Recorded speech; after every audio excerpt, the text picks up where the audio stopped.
We are here at Scheel Drive today. Had some time off after work.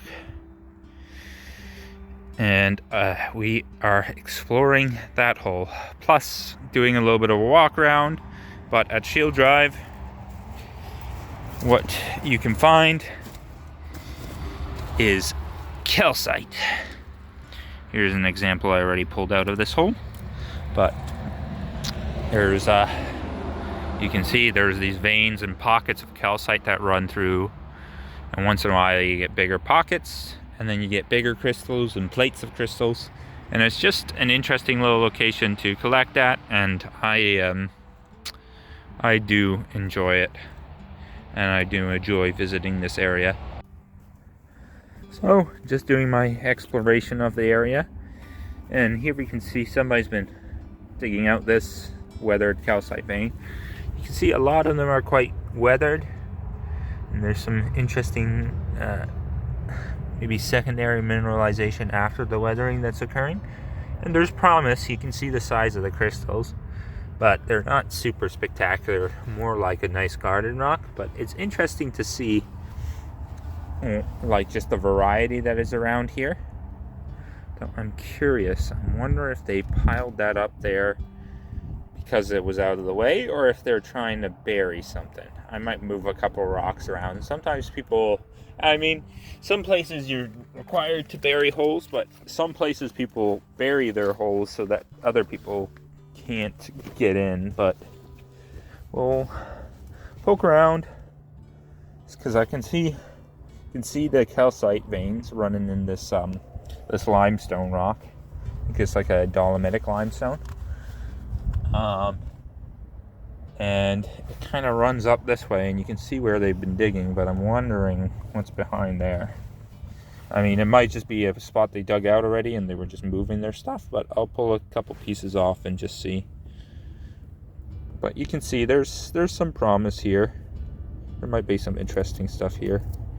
Some iron-y type of stuff, maybe limonite. It kind of looks like lime. It could be like a limonite.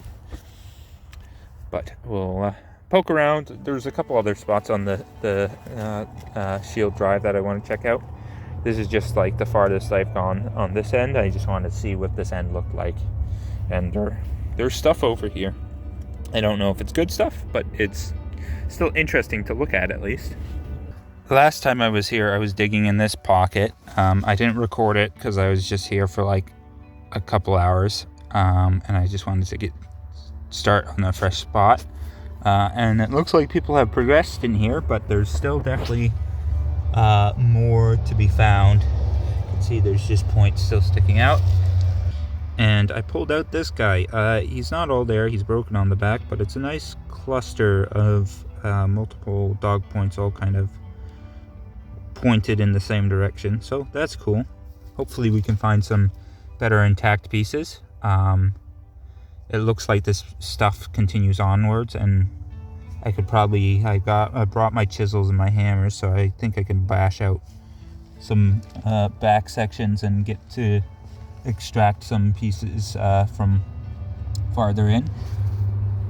But you can see there's some promising stuff. This stuff was closer to the surface, so it's obviously weathered, but like if we can get some nice pieces like this, like these big kind of clustered points, then I think we'll be quite happy. You can see there is some good promise here. I think we're just gonna have to put some elbow grease into it.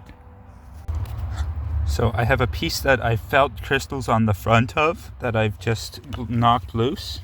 So we're just gonna take it out and see how well it looks. Oh, that doesn't look too bad. I mean, there's some broken pieces, but the center part of it is definitely pretty nice. You could probably trim up the edges and this would look pretty nice, but this is kind of what I'm after. I think this is still a little bit too weathered, but I'm hoping the deeper I go, you can see that the hole is opening up more. The less weathered the stuff I will find is. Remove some of the top section. Stuff's a bit too weathered still, but we're going in the right direction. I mean, this stuff still could look good with just a quick little acid bath, so that might just happen. We'll see what else I find. This might come home with me, but it all depends on what other stuff I find. So this is more my style and up to my speed. Nice little cluster. Hopefully we can find more of these, but we'll have to see. But that looks pretty good. Couple little tip things, but altogether a pretty nice little cluster of dogtooth calcite. So I just rolled this bad boy out. It's got some very interesting kind of calcite growths. I'm wondering if they came after some larger calcites that were etched away, or, well, not calcite, sorry, some other mineral that was etched away. But we got some interesting formations on this one. I don't know if I'm gonna keep it, but it's definitely an interesting piece to look at least. So we got this bottom area opened up a bit more, and I'm just carefully taking out pieces, checking to see if they got checking to see if they got calcite. Some of them are nicer, some of them aren't really. Some of them aren't really worth the time. This might have some calcites on it. The bottom ones can be quite dirty.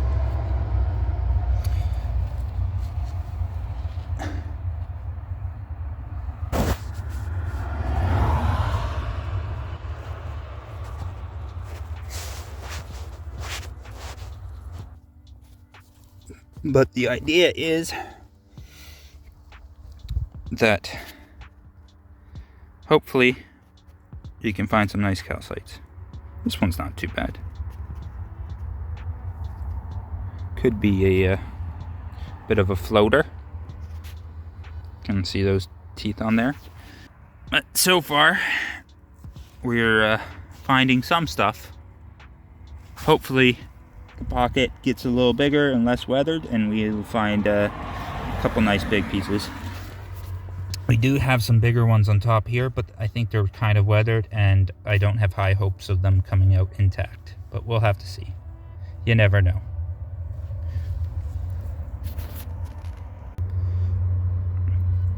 More promising signs. Bit of damage on the back, but overall, some nice calcite on there. But we busted through, so let's start peeling off this stuff. Got some more calcite. I think this piece will fall apart on us, but it's another piece. Here's another one. That's not bad. Minimal damage. Crystals aren't super big, but that's okay.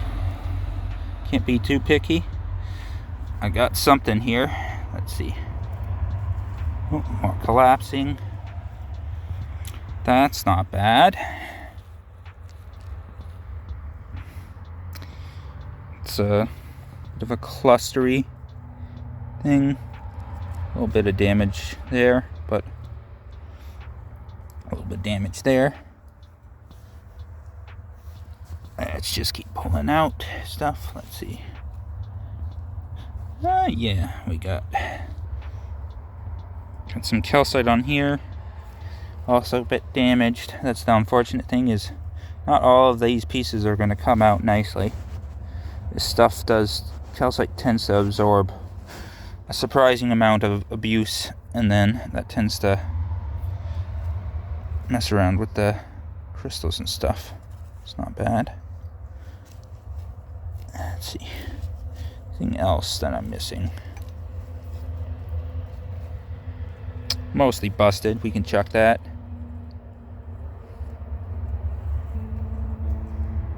Mostly small crystals. We can chuck that.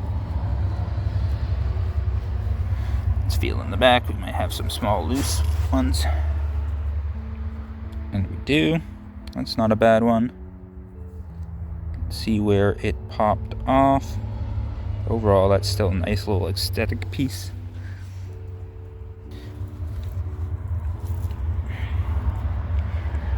Here's another one. That might clean up okay. Get a couple pieces in here. This one, the stuff looks a little damaged, but might still be salvageable. I just felt something big roll down, so we're gonna see what that is. Not as fantastic. Oh well, that back end is a lot more appealing. Yeah, not bad. Not absolutely horrible. We'll take that. Definitely manageable. I think I see something, so I'm gonna grab it. That does feel good, and it looks good too. Nice little cluster of dogtooth points. Nothing crazy. We pulled some partial plates, partial chunks out of that section, and then behind them was this lovely little cluster. I've got something in my hand. I can definitely feel on the back of it that it's got points, so we're gonna see how it looks. Oh yeah, that's quite nice.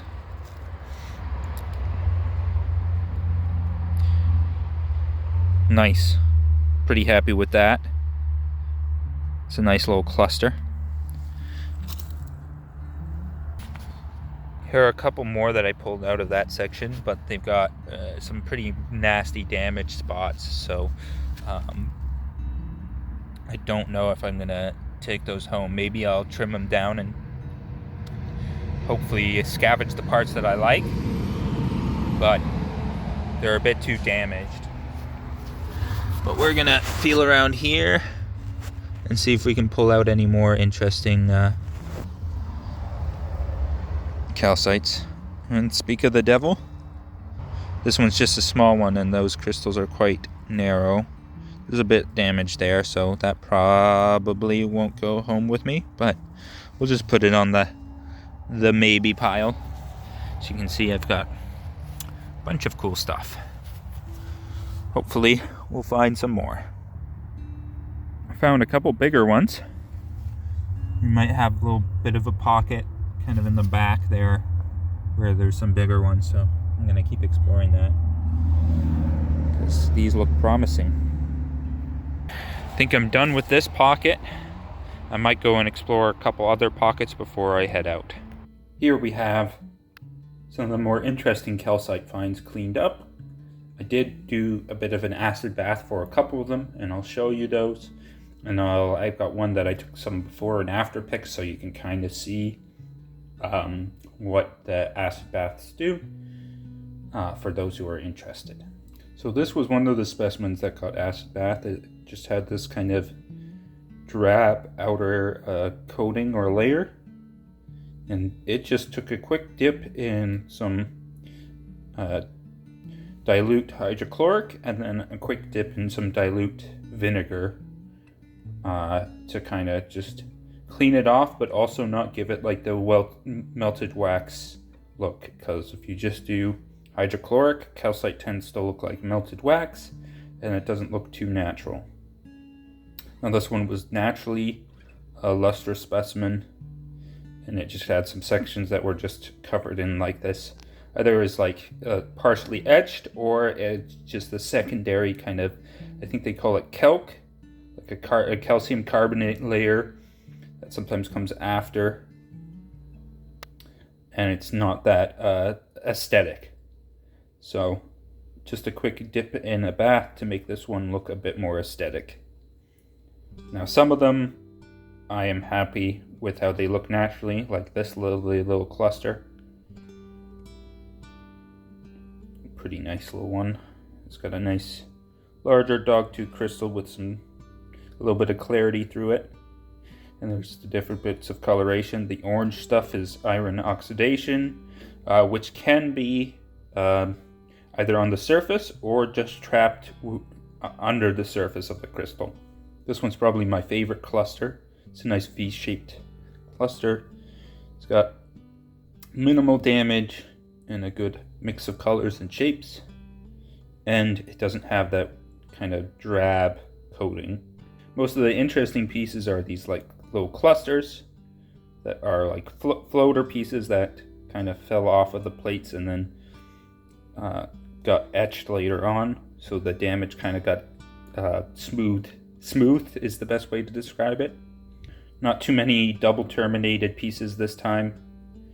This was one of them, and this was one of the bigger ones, so not too many large double terminated pieces. This was another one of the specimens that got etched. This one I do have some before and after pics, so I'll throw those up so that you can see the differences. This one could have probably spent a little more time in the vinegar bath because it is a bit glossy. A bit too glossy, I think. Here's some of the calcite coated in iron oxides. Some of these oxides, hopefully you can see with the naked eye, it does have kind of a shiny iridescent look to some of it, which is hard to keep because sometimes the oxide layers just on the surface, so even a quick dip in water can actually just remove a lot of it. And I find the thicker the coating, the better the iridescence. So there's a fine line between cleaning your specimens properly and removing that oxide. Another one of those specimens that got acid bath. This you can see on the back is one larger crystal cluster that then got grown over by like these kind of amalgam plates of smaller dogtooth crystals. But this one turned out pretty nicely. Though I would say maybe a little bit less time removing some of the coating, because some of the coating is, I believe it had some hydrocarbons in there. It was kind of this grayish, dusty coating, which you've seen on some of the smaller specimens have a little bit of that grayish inclusions, which I've been told multiple things about it, but I suspect it's probably hydrocarbons because just the smell alone it reminds me of hydrocarbon associated minerals. But this one could have maybe done a little less time in the baths so that there was a little bit more of that gray coating to kind of give it a bit more defined featuring. For example, this one has a bit more of the coating left on, and you can kind of see more well-defined crystal shapes in this center lump. Though this was more of a test piece, and that's why it's always good to bring pieces that you probably won't end up in your collection, but you can take a couple extra pieces back with you that you're willing to test on, and that'll kind of give you a good idea of what you can do, how you can clean your specimens, how you can prep them, and make them look nice for your collection, if that's what you're interested in. I know classically Scheel Drive is known for its classic large calcite clusters, but some of the smaller plate pieces can be quite interesting because you can see you get these like horizontal basically plates or vertical plates that I don't know if they replaced some sort of previous mineral or if it's definitely multiple generations of calcite growth. Like you can see multiple, in certain pockets. Some pockets seem like it's one generation of calcite growth, but I've collected in multiple different sections of this location now.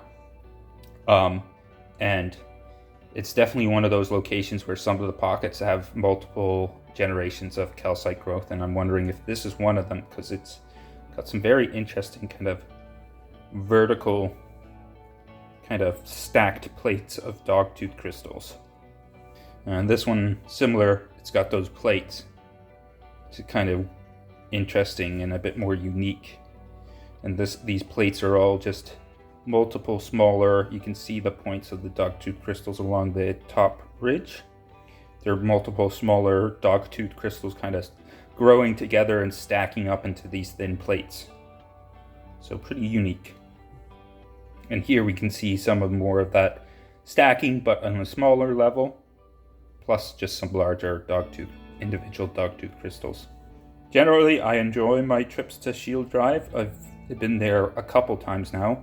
I will say if you do go to this location, just be aware that the road cut is underneath the Highway 17, the 417 highway.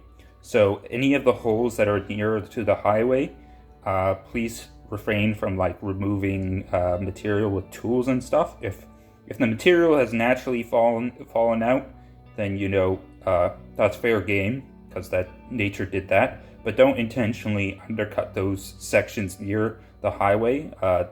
This section where I was collecting in was pretty far off. If you notice the beginning of the video, it's pretty far off from the highways, and that was intentional because I've heard multiple collectors now say that they're worried about the undercutting that's happening in some of those larger holes closer to the highway overpass, because if those collapse and hurt people, which in fact I know one of those large holes has in fact caused some injuries before, if that gets out to the authorities and they decide that they're going to shut it down to collectors, then we all lose. So, you know, be respectful and safe with your collecting at this location so that other people in future generations can still enjoy this location. But this brings us to the end of the video. I hope you guys enjoyed the specimens that I showed you and the trip. If you haven't already, please do like and subscribe. It helps out the channel. And please, in the comments below, let me know what you found the most interesting and you enjoyed the most. And folks, just have a wonderful day, and I will see you guys in the next video.